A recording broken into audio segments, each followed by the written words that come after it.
आइए जानते हैं आज के कुछ प्रमुख अंतर्राष्ट्रीय खबरों को। पहले एक नजर आज के हेडलाइंस पर। कृषि कानूनों के खिलाफ किसानों का आंदोलन आज छठे दिन भी लगातार जारी। किसान आंदोलन पर कनाडा को भारत का जवाब, घरेलू मामलों में बोलने की जरूरत नहीं। ठंड की वजह से 24 घंटे से ज्यादा लद्दाख सेक्टर में नहीं टिक पा रहे हैं चीनी सैनिक, भारतीय जाबाजों पर मौसम बेअसर।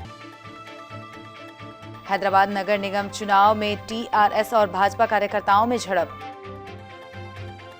कंगना से दो हाथ करने वाली उर्मिला की शिवसेना में एंट्री। ईरान के परमाणु वैज्ञानिक की मौत को लेकर बड़ा दावा, रिमोट कंट्रोल वाले हथियार से की गई हत्या। सैनिक की फर्जी तस्वीर से भड़का ऑस्ट्रेलिया, कहा माफी मांगे चीन। हो गई शुरुआत, वोडाफोन आइडिया ने 50 रुपए तक महंगा कर दिया अपना टैरिफ प्लान।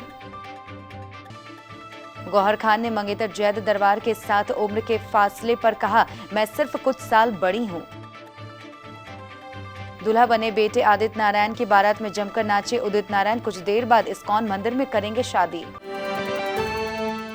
कृषि कानूनों के खिलाफ किसानों का आंदोलन लगातार आज छठे दिन में जारी है। राजधानी में प्रवेश करने के 3 रास्तों पर किसान डेरा डालकर बैठे हुए हैं। दिल्ली सरकार ने किसानों को बुराड़ी में प्रदर्शन करने की अनुमति दी है, लेकिन किसान जनतन मंतर पर विरोध करने के लिए अड़े हुए हैं। इसी बीच आज 3 बजे किसानों को बात करने के लिए केंद्रीय कृषि मंत्री ने बुलाया है।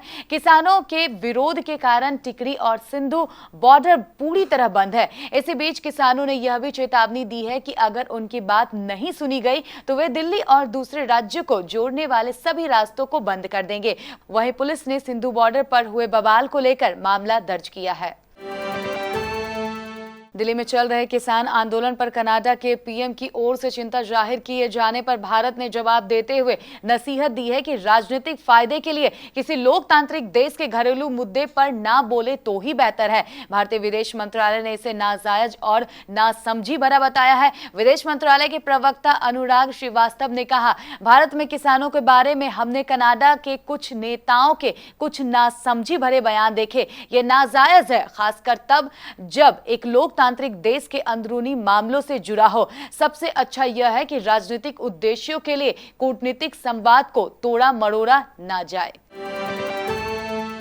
पूर्वी लद्दाख सेक्टर में इन दिनों पड़ रही कड़ाके की ठंड का मुकाबला चाइनीज सैनिक नहीं कर पा रहे हैं। हालात यह है कि अग्रिम इलाकों में तैनात सैनिकों को 24 घंटे में ही बदलना पड़ रहा है, जबकि इन्हीं इलाकों में भारतीय सैनिक लंबे समय तक टिक रहे हैं। चीनी सैनिकों के अलावा मौसम भी यहाँ किसी दुश्मन से कम नहीं है, लेकिन भारतीय सैनिकों का दोनों ही लोहा मार रहे हैं। एक सरकारी सूत्र ने कहा है कि लाइन ऑफ एक्चुअल कंट्रोल के अग्रिम पोस्ट पर तैनात हमारे सैनिक चीनी सैनिकों के मुकाबले लंबे समय तक मोर्चा संभाल रहे हैं।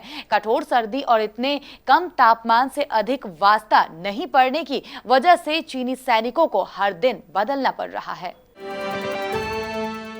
तेलंगाना में मंगलवार को बहुप्रतीक्षित ग्रेटर हैदराबाद म्युनिसिपल कॉर्पोरेशन यानी ग्रेटर हैदराबाद नगर निगम के चुनाव के लिए मतदान खत्म हो गया। वोटिंग सुबह 7 बजे से 5 बजे तक हुई। हालांकि वोटिंग की रफ्तार काफी सुस्त रही। पहले 4 घंटे यानी सुबह 11 बजे तक यहां सिर्फ 8.9% वोटिंग ही हुई है। उधर जीएचएमसी चुनाव के लिए मंगलवार को कूकटपल्ली में टीआरएस और भाजपा कार्यकर्ताओं के बीच झड़प हुई। बता दें कि ग्रेटर हैदराबाद नगर निकाय चुनाव के लिए चाक चौबंद सुरक्षा व्यवस्था के बीच 105 वार्डों में आज 74,44,260 मतदाता नगर सेवकों के भाग्य का फैसला करेंगे। केंद्रीय गृह राज्य मंत्री जी किशन रेड्डी, असदुद्दीन ओवैसी समेत कई नेताओं ने आज अपने मताधिकार का प्रयोग किया है। ग्रेटर हैदराबाद नगर निगम में 150 वार्ड है। मेयर का पद इस बार महिला के लिए आरक्षित है। कोरोना महामारी को देखते हुए बैलेट पेपर से चुनाव कराए जा रहे हैं। चुनाव का परिणाम 4 दिसंबर को घोषित किया जाएगा। बॉलीवुड अभिनेत्री उर्मिला मातोंडकर मंगलवार को महाराष्ट्र के मुख्यमंत्री उद्धव ठाकरे की मौजूदगी में औपचारिक रूप से शिवसेना में शामिल हो गई। विधान परिषद के लिए राज्यपाल की ओर से मनोनीत होने वाले 12 सदस्यों से पार्टी उर्मिला मातोंडकर के नाम का प्रस्ताव पहले ही कर चुकी है। उद्धव ठाकरे की पत्नी रश्मि ठाकरे ने उन्हें शिव बंधन बांधकर पार्टी की सदस्यता दिलाई। इस मौके पर उद्धव ठाकरे के अलावा सुभाषा देसाई, अनिल देसाई समेत पार्टी के कई बड़े नेता मौजूद थे। शिवसेना के एक नेता ने कहा कि उर्मिला मातोंडकर ने जिस तरह से अभिनेत्री कंगना रनौत को जवाब दिया था, उससे पार्टी नेतृत्व उससे काफी प्रभावित हुआ था। गौरतलब है कि सुशांत सिंह राजपूत की मौत के बाद से ही शिवसेना और कंगना रनौत में ठनी हुई है। ईरान के परमाणु वैज्ञानिक मोहसिन फखरीजैद की हत्या को लेकर नई बात सामने आई है। परमाणु वैज्ञानिक मोहसिन की हत्या के लिए ईरान ने इजराइल को दोषी ठहराया है। ईरान ने आरोप लगाते हुए कहा कि उनके वैज्ञानिक की हत्या एक रिमोट नियंत्रित हथियार से की गई है।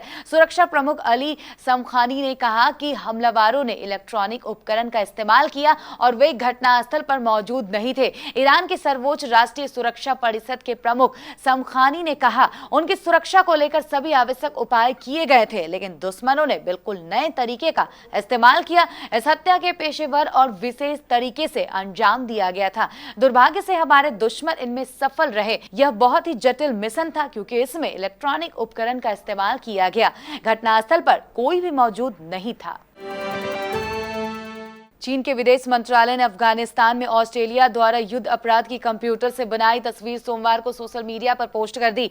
इस पर आग बबूला हुए ऑस्ट्रेलिया ने चीनी सरकार को बेशर्म बताया और उसे माफी मांगने को कहा है। इस घटना से दोनों देशों के बीच पहले से तनावग्रस्त बंधन और बिगड़ने की आशंका है।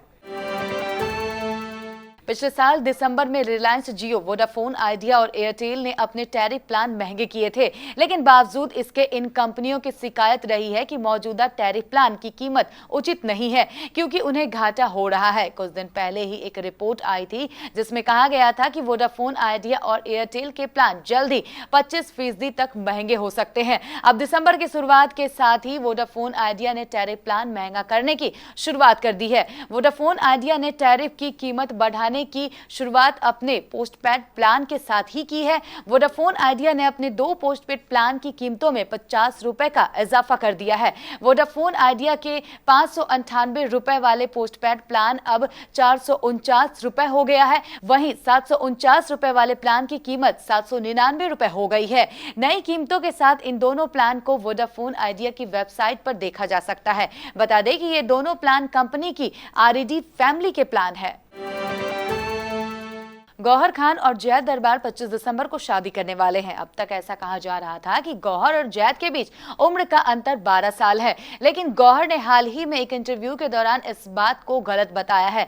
गौहर का कहना है कि दोनों के बीच 12 साल का अंतर नहीं है, वह जैद से सिर्फ कुछ साल की ही बड़ी है। गौहर का यह भी कहना है कि दोनों को इस बात से कोई फर्क नहीं पड़ता है, लोगों को बस बात बनाना आता है। दरअसल एक इंटरव्यू में गौहर ने कहा, मैं इस बात को क्लियर कर दूं कि जो उम्र का फासला बताया जा रहा है मेरे और जैद के बीच, वह गलत है। मैं जैद से सिर्फ कुछ साल की बड़ी हूं, लेकिन 12 साल गलत है।